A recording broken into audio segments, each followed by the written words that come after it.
चला तर आपण पहिला ब्लॉग आपला आहे हा. आपण बनवणार आहोत आज पालकाच्या पुऱ्या. मग तो शाळेतनं प्रणव आला, मग त्याच्यासाठी मॅगी बनवून दिली. मग चला म्हणलं आता पालकाच्या पुऱ्या बनवायच्या आहेत तर पालक घेऊन येऊया. मग आम्ही गेलो बाजारात, पालक आणली, हे स्वच्छ धुतलं, चिरलं, मग मिक्सीमध्ये बारीक करून घेतलं. मग त्याच्यामध्ये आलं, लसूण आणि कोथिंबीरची पेस्ट घेतली बघा. मग गव्हाचं पीठ घेतलंय, त्याच्यामध्ये ते घातलं, मिक्स केलं. हळद घातली आवडीप्रमाणे, ओवा घातलाय, हळद, ओवा आणि मीठ आणि आता घालायचं. नंतर मग ते आपण बनवलेली पेस्ट आहे ती सुद्धा घालायची. दाखवणार आहे. हे लाल तिखट आहे. हे लाल तिखट आवडीप्रमाणे आहे. लाल तिखट घालायचं असलं तर घालायचं, नाही तर नाही, कारण आपण त्यात मिरची पण घालू शकतो. आलं, लसूण आणि कोथिंबीर घातली त्या पेस्टमध्ये आपण मिरचीही घालू शकतो त्याच्यामध्ये. मी काय घातली नाही म्हणून मी लाल तिखट घातलंय. मग ही पेस्ट आपण मगाशी बनवलेली आलं, लसूण आणि कोथिंबीरची ती आपण त्याच्यामध्ये घालू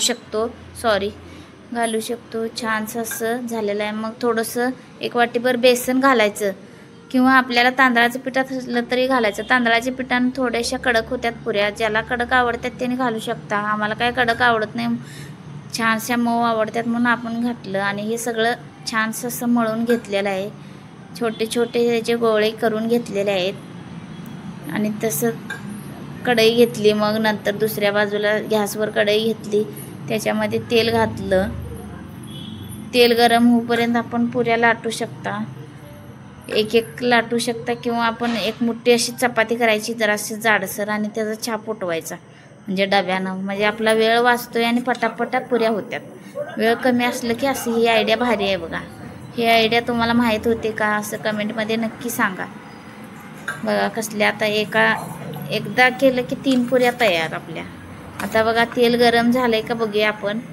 छोटासा गोळा घालून बघायचं तेल गरम झालंय का. हां, आपला गोळा वर आला की समजायचं तेल गरम झालं. आता छानशी पुरी आपण त्या तेलामध्ये सोडले बघा. कशी असं नाचत आहे पुरी, किती भारी असं वाटत आहे. तुम्ही म्हणाल असं काय, असं भारी वाटलं नाही. आता बघा टम्म असं फुगलेले आहे पुरी आपली, किती भारी फुगले बघा, किती छानसं दिसत आहे बघा. छानसं असं भाजून घ्यायचं करपूस, मस्त लागतंय. आणि अजून एक आपण त्यात पुरी घालणार आहोत. एक तळली की एक घालायचं आणि एक काढून तेल असं छानसं नितळून घ्यायचं, म्हणजे त्यात तेल राहता कामा नये. पुरीमध्ये तेल राहिलं की तेलकट होत्यात आणि ते मऊ पडतात, चांगलं वाटत नाही ते खायला. म्हणून असं छानसं असं गाळून घ्यायचं आणि टिश्यू पेपरवर आपण पुरी काढून घ्यायची. हे बघा आपण आता दुसरी पुरी घालत आहे, ती मस्त वाटत आहे बघा. सगळ्या अशा पुऱ्या आपण तळून घेणार आहोत. तुम्ही पण असं पालकाच्या पुऱ्या करता काय हे नक्की मला सांगा. आणि तुम्ही कशाची वेगळ्या पद्धतीनं करत आहेत का, आम्ही तर असल्या पद्धतीनं. तुमची कसली वेगळी पद्धत आहे ही पण आम्हाला शिकवा. छानसं किती भारी दिसत आहे बघा,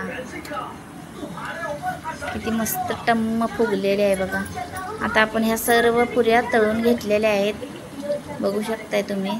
बघा दाखवते तुम्हाला. असं दोन तीन आपण घातलं तरी चालते. आणि जास्त मोठी आपली कढई असली की भरपूर 4-5 एकदा तळून घ्यायचं आणि घालायचं, म्हणजे लाटून घ्यायचं आणि तळायचं आहे बघा. मस्त आपण ताटभर पुऱ्या तळलेल्या आहेत.